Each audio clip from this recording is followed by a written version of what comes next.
ನಮಸ್ಕಾರ ಬಂಧುಗಳೇ, ವರಮಹಾಲಕ್ಷ್ಮಿ ಹಬ್ಬದ ಶುಭಾಶಯಗಳು. ಇವತ್ತು ಪ್ರೀತಿಯೋಗ ಹಾಗೂ ಆಯುಷ್ಮಾನ್ ಯೋಗಗಳ ಸಂಯೋಗವಾಗಿದೆ. ಈ ಪಾವನ ಹಾಗೂ ಶುಭ ದಿನ ನಾವು ಸ್ವತಃ ಲಕ್ಷ್ಮಿ ತಾಯಿಯೇ ಹೇಳಿದ ಶ್ರೀಲಕ್ಷ್ಮಿ ಮಂತ್ರವನ್ನು ಪಾರಾಯಣ ಮಾಡಿದ್ದೇವೆ. ಈ ಮಂತ್ರವನ್ನು ಇಂದು ಪ್ರಾತಃ ಕಾಲದಲ್ಲಿ ಹಾಗೂ ಸಾಯಂಕಾಲದಲ್ಲಿ ತಲಾ 108 ಬಾರಿ ಹಾಗೂ ಈ ಇಡೀ ದಿನ ಸಾಧ್ಯವಾದಷ್ಟು ಹೆಚ್ಚು ಬಾರಿ ಪಾರಾಯಣ ಅಥವಾ ಶ್ರವಣ ಮಾಡಿದರೆ ಶ್ರೀಲಕ್ಷ್ಮಿ ತಾಯಿ ಭಕ್ತರ ಮನೆಯಲ್ಲಿ ಸದಾ ನೆಲೆಸುತ್ತಾರೆ. ವರ್ಷ ಪೂರ್ತಿ ಅಪಾರ ಧನಲಾಭವಾಗುತ್ತದೆ, ನವಗ್ರಹ ದೋಷ ದೂರವಾಗುತ್ತದೆ, ವಿದ್ಯೆ ಬುದ್ಧಿ ಪ್ರಾಪ್ತಿಯಾಗುತ್ತದೆ, ವ್ಯಾಪಾರದಲ್ಲಿ ವೃದ್ಧಿಯಾಗುತ್ತದೆ, ಮನಸ್ಸಿನ ಚಿಂತೆಗಳು ದೂರವಾಗಿ ಸುಖ ನೆಮ್ಮದಿಯ ಜೀವನ ದೊರೆಯುತ್ತದೆ ಮತ್ತು ಎಲ್ಲ ರೀತಿಯ ಹಣಕಾಸಿನ ಸಮಸ್ಯೆಗಳು ದೂರವಾಗುತ್ತವೆ. ಇಂದಿನ ಮನೆಮದ್ದು ಹೀಗಿದೆ: ಅಂಗಾಲು ಒಡೆದಾಗ ಜಜ್ಜಿದ ಈರುಳ್ಳಿಯನ್ನು ಅಂಗಾಲುಗಳಲ್ಲಿ ಒಡೆದ ಜಾಗಕ್ಕೆ ಹಚ್ಚಿ ಉಜ್ಜಿಕೊಳ್ಳಿ, ಅಥವಾ ಈರುಳ್ಳಿಯ ಪೇಸ್ಟನ್ನು ಒಡೆದ ಜಾಗಕ್ಕೆ ರಾತ್ರಿಯ ಸಮಯದಲ್ಲಿ ಹಚ್ಚಿ ಬೆಳಿಗ್ಗೆ ಆ ಪೇಸ್ಟನ್ನು ತೆಗೆಯಿರಿ. ಹೀಗೆ ಮಾಡುವುದರಿಂದ ಒಡೆದ ಅಂಗಾಲು ಸರಿ ಹೋಗುತ್ತದೆ. ಬಂಧುಗಳೇ, ನೀವು ಚಾನಲಿಗೆ ಹೊಸದಾಗಿ ಬಂದಿದ್ದರೆ ಚಾನಲನ್ನು ಸಬ್ಸ್ಕ್ರೈಬ್ ಮಾಡಿ, ಹತ್ತಿರ ಇರುವ ಬೆಲ್ ಬಟನ್ ಪ್ರೆಸ್ ಮಾಡಿ, ಆಲ್ ಅನ್ನುವ ಆಪ್ಷನ್ ಅನ್ನು ಸೆಲೆಕ್ಟ್ ಮಾಡಿ.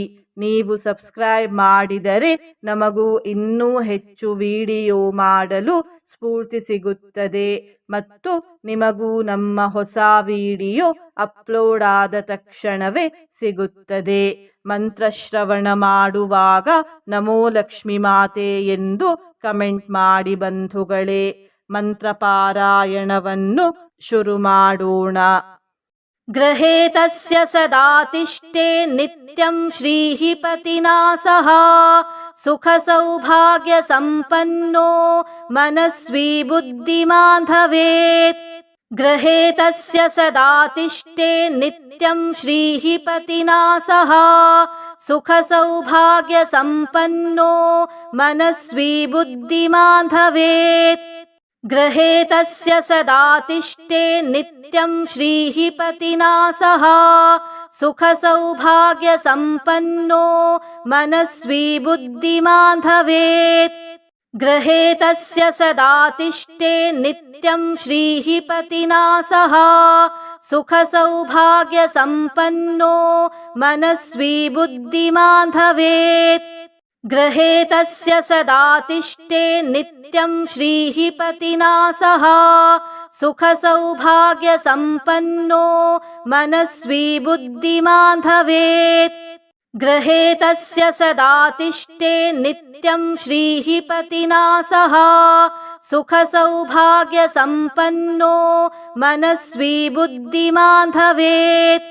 ಗೃಹೇ ತಸ್ಯ ಸದಾ ತಿಷ್ಠೇ ನಿತ್ಯಂ ಶ್ರೀಃ ಪತಿನಾ ಸಹ ಸುಖ ಸೌಭಾಗ್ಯ ಸಂಪನ್ನೋ ಮನಸ್ವಿ ಬುದ್ಧಿಮಾನ್ ಭವೇತ್.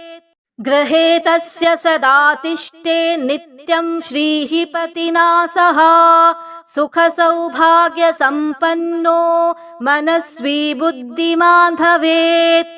ಗೃಹೇ ತಸ್ಯ ಸದಾ ತಿಷ್ಠೇ ನಿತ್ಯಂ ಶ್ರೀಃ ಪತಿನಾ ಸಹ ಸುಖ ಸೌಭಾಗ್ಯ ಸಂಪನ್ನೋ ಮನಸ್ವಿ ಬುದ್ಧಿಮಾನ್ ಭವೇತ್.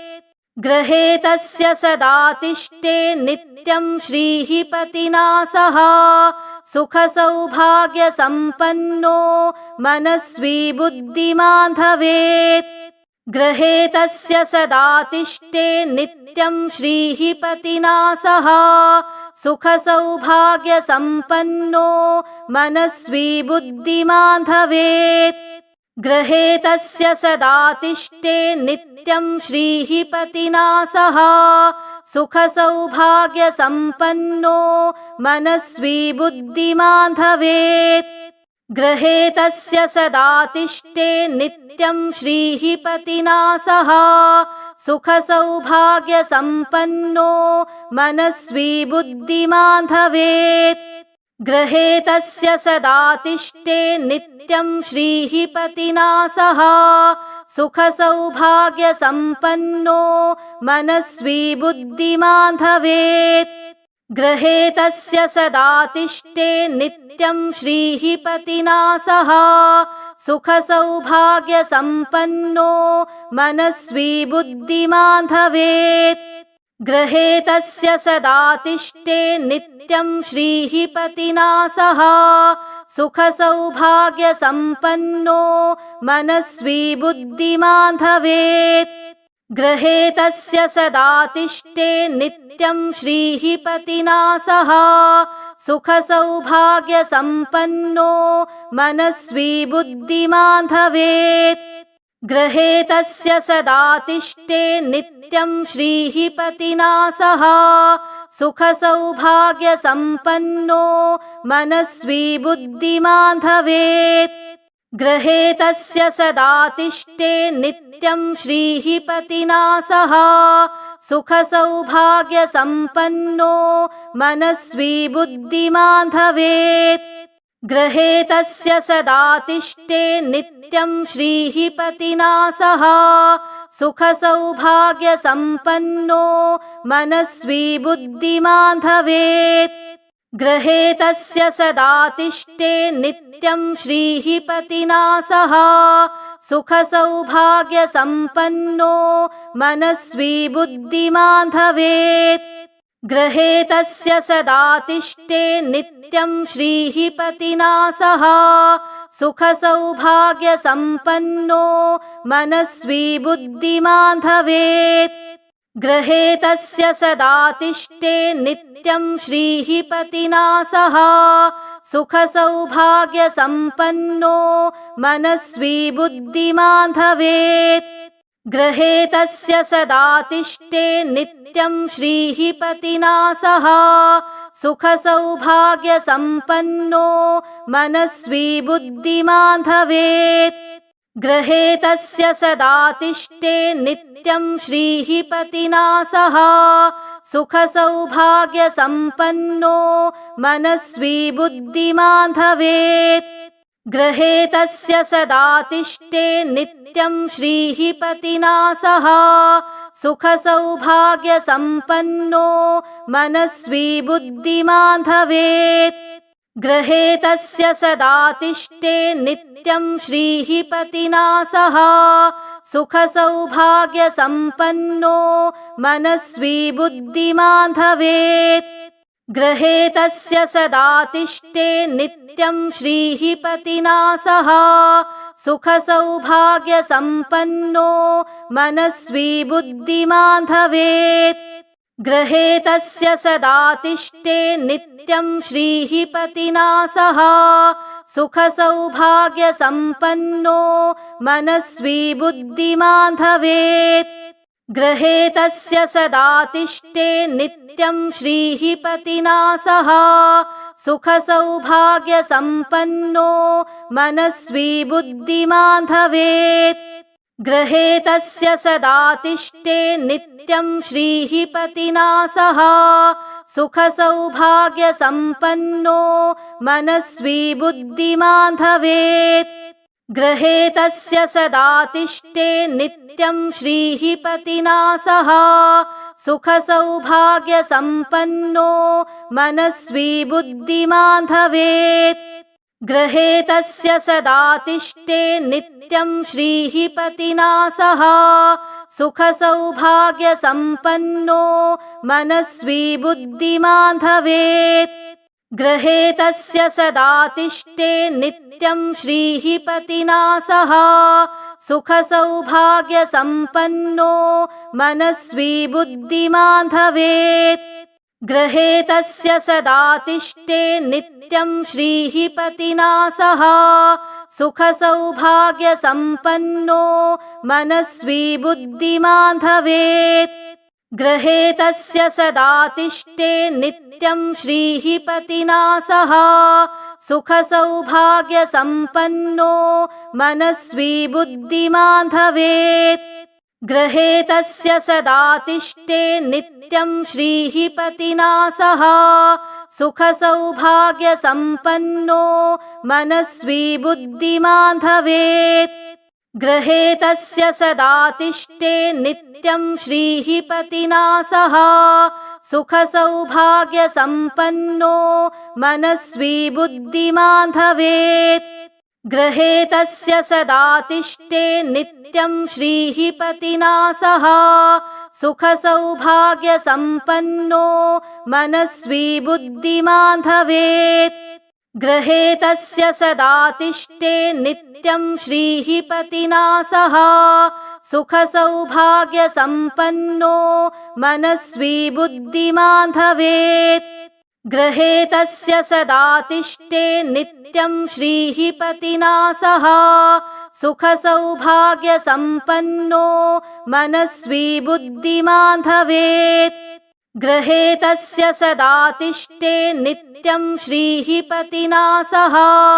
सुखसौभाग्यसम्पन्नो मनस्वी बुद्धिमान् भवेत्। गृहे तस्य सदा तिष्ठे नित्यं श्रीपतिना सह। सुखसौभाग्यसम्पन्नो मनस्वी बुद्धिमान् भवेत्। गृहे तस्य सदा तिष्ठे नित्यं श्रीपतिना सह। सुखसौभाग्यसम्पन्नो मनस्वी बुद्धिमान् भवेत्। गृहे तस्य सदा तिष्ठे नित्यं श्रीपतिना सह। सुखसौभाग्यसम्पन्नो मनस्वी बुद्धिमान् भवेत्। गृहे तस्य सदा तिष्ठे नित्यं श्रीपतिना सह। सुखसौभाग्यसम्पन्नो मनस्वी बुद्धिमान् भवेत्। गृहे तस्य सदा तिष्ठे नित्यं श्रीपतिना सह। सुखसौभाग्यसम्पन्नो मनस्वी बुद्धिमान् भवेत्। गृहे तस्य सदा तिष्ठे नित्यं श्रीपतिना सह। सुखसौभाग्यसम्पन्नो मनस्वी बुद्धिमान् भवेत्। गृहे तस्य सदा तिष्ठे नित्यं श्रीपतिना सह। सुखसौभाग्यसम्पन्नो मनस्वी बुद्धिमान् भवेत्। गृहे तस्य सदा तिष्ठे नित्यं श्रीपतिना सह। सुखसौभाग्यसम्पन्नो मनस्वी बुद्धिमान् भवेत्। गृहे तस्य सदा तिष्ठे नित्यं श्रीपतिना सह। सुखसौभाग्यसम्पन्नो मनस्वी बुद्धिमान् भवेत्। गृहे तस्य सदा तिष्ठे नित्यं श्रीपतिना सह। सुखसौभाग्यसम्पन्नो मनस्वी बुद्धिमान् भवेत्। गृहे तस्य सदा तिष्ठे नित्यं श्रीपतिना सह।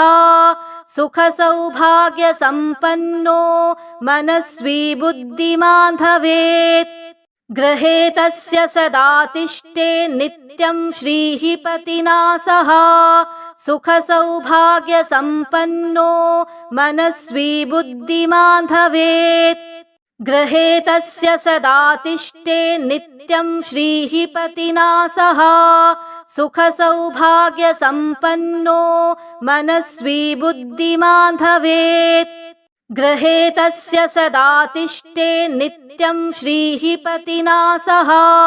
सुखसौभाग्यसम्पन्नो मनस्वी बुद्धिमान् भवेत्। गृहे तस्य सदा तिष्ठे नित्यं श्रीपतिना सह। सुखसौभाग्यसम्पन्नो मनस्वी बुद्धिमान् भवेत्। गृहे तस्य सदा तिष्ठे नित्यं श्रीपतिना सह। सुखसौभाग्यसम्पन्नो मनस्वी बुद्धिमान् भवेत्। गृहे तस्य सदा तिष्ठे नित्यं श्रीपतिना सह। सुखसौभाग्यसम्पन्नो मनस्वी बुद्धिमान् भवेत्। गृहे तस्य सदा तिष्ठे नित्यं श्रीपतिना सह। सुखसौभाग्यसम्पन्नो मनस्वी बुद्धिमान् भवेत्। गृहे तस्य सदा तिष्ठे नित्यं श्रीः पतिना सह सुखसौभाग्यसम्पन्नो मनस्वी बुद्धिमान् भवेत्। गृहे तस्य सदा तिष्ठे नित्यं श्रीः पतिना सह सुखसौभाग्यसम्पन्नो मनस्वी बुद्धिमान् भवेत्।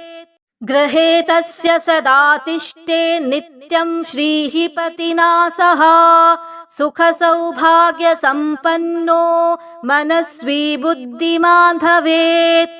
गृहे तस्य सदा तिष्ठे नित्यं श्रीः पतिना सह सुखसौभाग्यसम्पन्नो मनस्वी बुद्धिमान् भवेत्। गृहे तस्य सदा तिष्ठे नित्यं श्रीः पतिना सह सुखसौभाग्यसम्पन्नो मनस्वी बुद्धिमान् भवेत्। गृहे तस्य सदा तिष्ठे नित्यं श्रीः पतिना सह सुखसौभाग्यसम्पन्नो मनस्वी बुद्धिमान् भवेत्।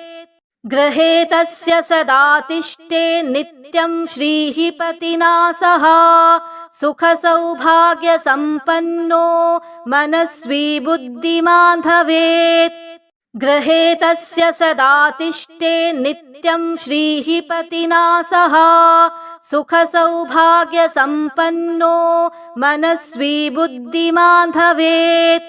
गृहे तस्य सदा तिष्ठे नित्यं श्रीः पतिना सह सुखसौभाग्यसम्पन्नो मनस्वी बुद्धिमान् भवेत्।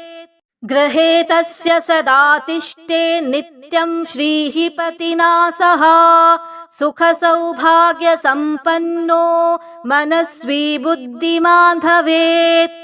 गृहे तस्य सदा तिष्ठे नित्यं श्रीः पतिना सह सुखसौभाग्यसम्पन्नो मनस्वी बुद्धिमान् भवेत्। गृहे तस्य सदा तिष्ठे नित्यं श्रीः पतिना सह सुखसौभाग्यसम्पन्नो मनस्वी बुद्धिमान् भवेत्। गृहे तस्य सदा तिष्ठे नित्यं श्रीः पतिना सह सुखसौभाग्यसम्पन्नो मनस्वी बुद्धिमान् भवेत्। गृहे तस्य सदा तिष्ठे नित्यं श्रीः पतिना सह सुखसौभाग्यसम्पन्नो मनस्वी बुद्धिमान् भवेत्। गृहे तस्य सदा तिष्ठे नित्यं श्रीः पतिना सह सुखसौभाग्यसम्पन्नो मनस्वी बुद्धिमान् भवेत्। गृहे तस्य सदा तिष्ठे नित्यं श्रीः पतिना सह सुखसौभाग्यसम्पन्नो मनस्वी बुद्धिमान् भवेत्। गृहे तस्य सदा तिष्ठे नित्यं श्रीः पतिना सह सुखसौभाग्यसम्पन्नो मनस्वी बुद्धिमान् भवेत्। गृहे तस्य सदा तिष्ठे नित्यं श्रीः पतिना सह सुखसौभाग्यसम्पन्नो मनस्वी बुद्धिमान् भवेत्।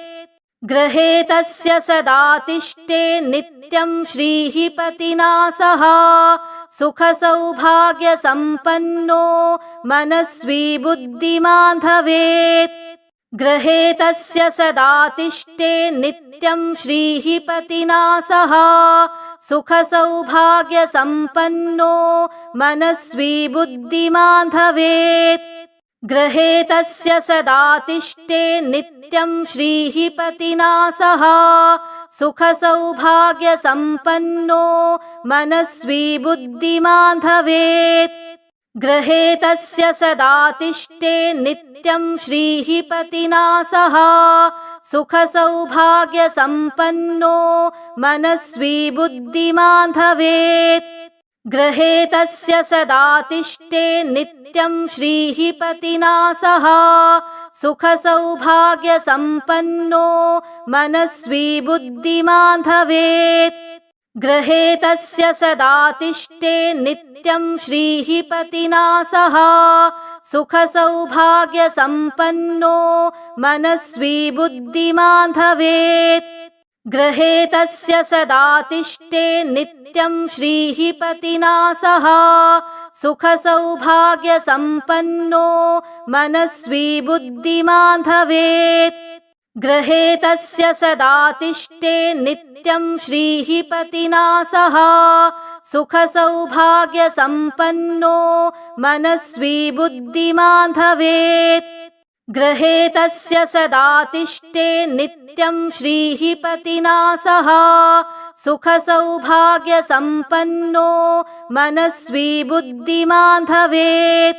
गृहे तस्य सदा तिष्ठे नित्यं श्रीः पतिना सह सुखसौभाग्यसम्पन्नो मनस्वी बुद्धिमान् भवेत्। गृहे तस्य सदा तिष्ठे नित्यं श्रीः पतिना सह सुखसौभाग्यसम्पन्नो मनस्वी बुद्धिमान् भवेत्। गृहे तस्य सदा तिष्ठे नित्यं श्रीः पतिना सह सुखसौभाग्यसम्पन्नो मनस्वी बुद्धिमान् भवेत्। गृहे तस्य सदा तिष्ठे नित्यं श्रीः पतिना सह सुखसौभाग्यसम्पन्नो मनस्वी बुद्धिमान् भवेत्। गृहे तस्य सदा तिष्ठे नित्यं श्रीः पतिना सह सुखसौभाग्यसम्पन्नो मनस्वी बुद्धिमान् भवेत्।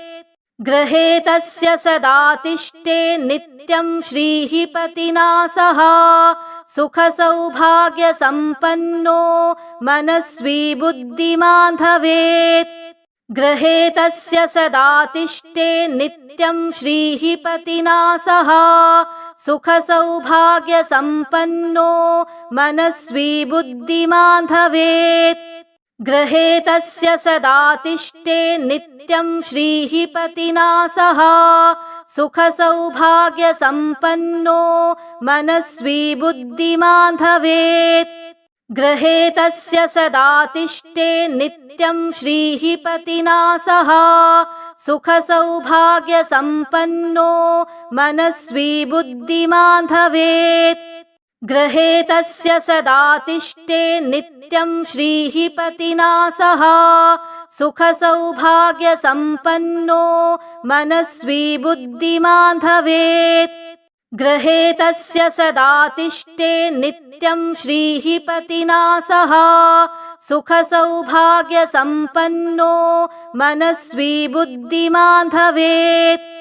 गृहे तस्य सदा तिष्ठे नित्यं श्रीः पतिना सह सुखसौभाग्यसम्पन्नो मनस्वी बुद्धिमान् भवेत्।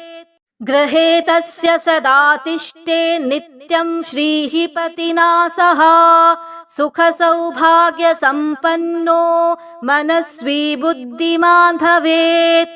गृहे तस्य सदा तिष्ठे नित्यं श्रीः पतिना सह सुखसौभाग्यसम्पन्नो मनस्वी बुद्धिमान् भवेत्। गृहे तस्य सदा तिष्ठे नित्यं श्रीः पतिना सह सुखसौभाग्यसम्पन्नो मनस्वी बुद्धिमान् भवेत्। गृहे तस्य सदा तिष्ठे नित्यं श्रीः पतिना सह सुखसौभाग्यसम्पन्नो मनस्वी बुद्धिमान् भवेत्। गृहे तस्य सदा तिष्ठे नित्यं श्रीः पतिना सह सुखसौभाग्यसम्पन्नो मनस्वी बुद्धिमान् भवेत्। गृहे तस्य सदा तिष्ठे नित्यं श्रीः पतिना सह सुखसौभाग्यसम्पन्नो मनस्वी बुद्धिमान् भवेत्। गृहे तस्य सदा तिष्ठे नित्यं श्रीः पतिना सह सुखसौभाग्यसम्पन्नो मनस्वी बुद्धिमान् भवेत्। गृहे तस्य सदा तिष्ठे नित्यं श्रीः पतिना सह सुखसौभाग्यसम्पन्नो मनस्वी बुद्धिमान् भवेत्।